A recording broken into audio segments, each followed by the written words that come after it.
राजु मास्टरको बारीमा यत्रा यत्रा आँप छन् मसँग जब एउटा तामाको न्युमा मसँग खिचित गरी यो तामाको अचार भन्दा त आँपको अचार कति मिठो यसको अचार बनाए भइहाल्छ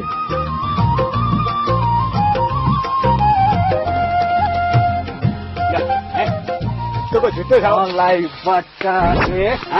तामा चोरेर पुगेर तँलाई फेरि आँप चोर्न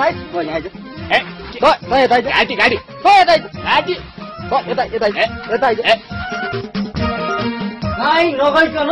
नहल्लिकन बस्नु हल्का पिसाब चाहिँ भयो रोक्यो दिशा बिहानदेखिबाट आएकै छैन डुमडुम्ती भइरहेछ आ छैन भने आएन बाख्रालाई घाँस मेरो काटो सारुनी खोजौँ यसपालि आदम बढाइरहेछ यसरी कुचो लात्र हान्नुहुन्छ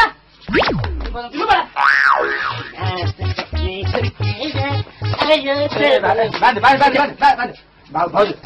मेरो घर एकैछिन गइदिनु पर्यो सानो निसाबको लागि कुचुरा गइहाल्नु के निसाब परो फेरि भने एकैछिन ल भाउजू ल बाँध्रे मैले यसलाई यहीँ राखेँ थिएँ त कहाँ गयो त खै कहाँ कुरा गर्ने के चोर्न गइसक्यो तँ फेरि ओ बटारे के चोर्न गयो कहाँ गयो के भयो ल मान्छे नभएको घरभित्र छिरेछ यो तँ भित्र किन फेरि भित्र के चोर्न गइस् पानी तिरेर पानी खान गइरहेको छु त्यत्तिकै चोर भन्ने पानी खानु होइन तँ जस्तो चोरले भित्र गएर किन पानी खानु यहीँ बलिस यहाँ गर्न एकछिनपछि जस्ता पानी परेर झरिहाल्छ नि मुखमा होइन खास कुरो चाहिँ के भएको चाहिँ के भने भाउजू यसले मेरो आँपको रुख मुनि गएर आँप टिप्दै थियो र मैले रङ्गे हात पक्रेर ल्याएर यहाँ ल्याएर राखेको थिएँ अनि यसलाई चोर भन्नु कि नभन्ने मैले कहाँ आँप चोर्नु राजु मास्टरको बोर्डमा कस्तो राम्रो आँप फल्याएर छ भनेर आँप हेरिरहेको छु त्यतिकैमा चोर्या हुन्छ अर्काको आँपको रुख किन हेर्ने आफ्नै घरतिरको आँपको रुख हेर्न आफ्नै घरको पिपरको रुख हेर तिम्रो बारीमा आँप हेर्न जान्नु हुने भएन भोलि आँप हेर्दाखेरि आँप चोर भन्ने घिरौँला हेर्दाखेरि घिरौँला चोर भन्ने म्याउ हेर्दाखेरि म्याउ चोरै भन्ने बाटो हिँड्दा केमा आँखा तिमीले हिँड्नु तलतिर हेरेर हिँड्न सक्दैनस् मेरो बारीतिर किन हेर्नुपर्छ तैँले बान्द्रे लु त यसको जिउ छाम त आइज यसको जिउ छामेर 3 किलो आँप त म त्यसै निकालिदिन्छु आँप चोरेकै छैन कि छोरा छैन क्या बान्द्रेलाई थाम्ला छैन त खोइ त केही पनि छैन त चोरे भए त आँप हुनुपर्ने हो तर टिप्न खोजे त हो नि हो अन्याय परेकै यहीँ हो त काकी म हो मलाई त्यत्तिकै फोकाटा जहिले पनि चोरका चोर लाउने हो राजमास्टर ल यहाँ मलाई यहाँ न्याय दिनु पर्यो चोरलाई चोर नहुने के भन्नु त अहिले आएर त मलाई ठेलान छोडे यसो विचार गर्दाखेरि गल्ती तिम्रो जस्तो छ हेर बाबु त्यही भएर अब उसँग माफ माग्नु ए जहिले पनि चोर्नी चाहिँ उसले माफी चाहिँ मैले मागिरहनु पर्ने अब आँप भेटेन नि त आँप नभेटेपछि त आफू दोषी भइएन ल खुर्का माफ माग्ने ल एकचोटिले माफ पाऊ अबदेखि त्यो आँपा फेला जाने होइन आँपा फेला मात्रै किन आँपको फेदबाट 50 हात वरपर हेर्ने होइन बुझ्यौ ल बुझी जाइहाल्न कहिले नभए तिमी पनि त जल्ला बाचेलाई चोर जस्तो हेर्ने न घरिघरि म मिलाउन आउन सक्दिन दुनियाँ काम छोडेर होइन तिमीहरू पनि क्या हो मान्छे भएपछि मान्छे जस्तो हुनु पर्यो नि घरिघरि कुकुर बिरालो जस्तो यहाँ र यहाँ कति जुदी राखेको हाम्रो चाहिँ तिमीहरूको झगडा मात्रै मिलाएर आउने फुर्सद छ म भिनाजु लन्डनबाट आउँदैछन् कतापट्टि घडा राख्ने कसरी स्वागत गर्ने भिनाजुलाई घरमा आइसके कस्तो व्यवहार गर्ने आफूलाई कतितिरको टेन्सन छ तिमीहरूकै झगडा मात्रै मिलाइराख्ने हाम्रो काम मिलाउनु पर्यो नि त गइहाल्नु त गइहाल्छ मिलिसक्यो त कुरो अहिले आएर यो मान्छे मलाई ठिक लाग्न थाल्यो है ठिक लाग्यो अहिले त खत्तमै लाग्न थालेको मान्छे हम त नेपाली छिटो बोली वचन मिठो लाइदिन्छु मोहानी चले नानी तिमी जिस्किरहने बानी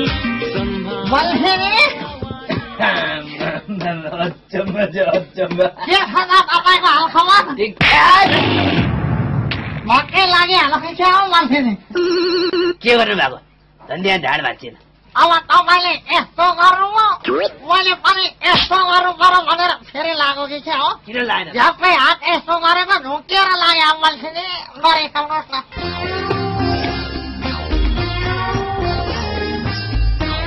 आम्मै खड्काजी जुत्ता त अचम्मै छ त अब पुरा के छ भने मान्छे नि यो फोटो यहाँ राखिदिनु त म सानैदेखि स्थल स्थलका जुत्ता लाउने सोख भएको मान्छे भन्ने कुरो तपाईँलाई थाहा छैन मान्छे नि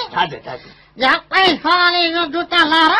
ससुराली जानु पर्यो भनेर अप्सरालाई फोन गरे अहिले आउनु पर्दैन भनेर मलाई च्यालेन्ज गरे मान्छे नि ससुरालीबाट सुने त्यही भएर म त ट्याम पास गर्न तपाईँकोतिर आएको ट्याम पास त मैले होइन तपाईँले के गराउनु पर्यो तपाईँको त्यो ससुराली जाँदा घटना छ नि अस्ति नै एकपल्ट मलाई खास सुनाउनु भएको थियो एकपल्ट सुनाउनु मिल्छ नि सुनाउ पहिलोचोटि ससुराली जाँदाको त्यही त हो त घटना त एकदमै तलकै पिट्ने खाएको छ मान्छे नि पहिलोचोटि ससुरालीमा ज्वाइँ आयो भनेर सासु आमाले यति धेरै मासु ल्याइछिन् यति धेरै मासु ल्याइछिन् ड्याममै एक पाउ हो मान्छे नि अब त्यो एक पाउमा पनि भेराइटी छुट्टै हेर्नुहोस् है भुटन छुट्टै छ ग्रेभी छुट्टै छ झोल हालेको छुट्टै छ खाँदा नसकेर एक कचौरा त बाँकी नै रह्यो हो मान्छे नि खाएर सुत्नलाई माथि बुइकलमा गए भुँडी त बचिएको खप्पर त त्यसै बटारिएर आउन थालो मेरी आमा चर्पी जानु पर्ने भयो राति बाहिर निक्ले ससुरालीमा चर्पी नै रहेनछ मान्छे के गर्ने होला त नि भनेर बारीको पाटो दौडिँदै गए पर एउटा कुनामा गएर मजाले बसे मान्छे मजाले बसेर विश्रान्ति गरिरहेको थिएँ यताउता हेर्छु त पानी नै छैन हौ केले पुस्ने होला त भनेर यसो सोचे यतापट्टि एउटा पात्र छ त्यही पात्रले चुडेर सत्तै पुछेको मान्छे नि सिस्नु परेछ म त पोलेर झन्डै मर्यो अनि हाँस्दाखेरि नि पुरा हानिदिन्छ भनेर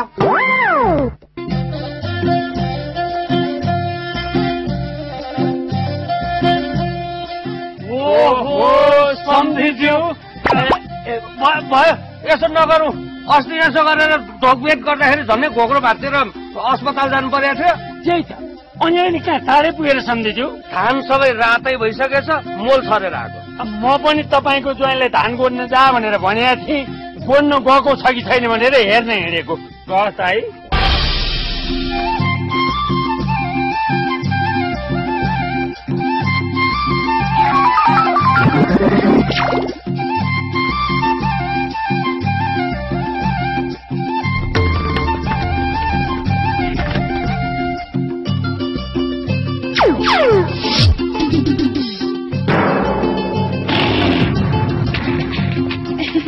अब अस्ति धान रोप्दा नि उसले सघाइदिएको थियो बा अब बिचरा अब आज धान गोड्दा पनि सघाइदिएको अब मित्रजन छिमेकीलाई नसघाए कसलाई सघाउनु होइन त बाला भन्नु त तपाईँ बुढो मान्छे किन खेतमा आइरहेको जानु घरमा गएर आराम गर्नु यति धान त हामी गोडिहाल्छौँ नि हामीलाई त्यो खाजा सजा पनि पर्दैन सजुरा भा फेरि त्यो सुन्तली नानीले खजल लिएर आउला नि भरे एकैचोटि मासु र भात दिए भएको नि ए भरे मासु भात छ नि त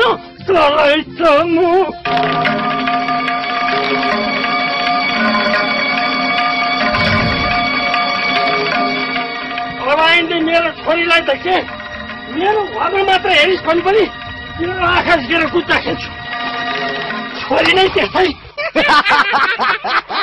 सम्मको भातमा हलनमा चुम्बक टाँसी जस्तो पो टाँसिन्छ त गाँथे धान गर्ने खेताला पठाइदिएर थिए राम्रैसँग गरिरहेछन् हेर्नुभयो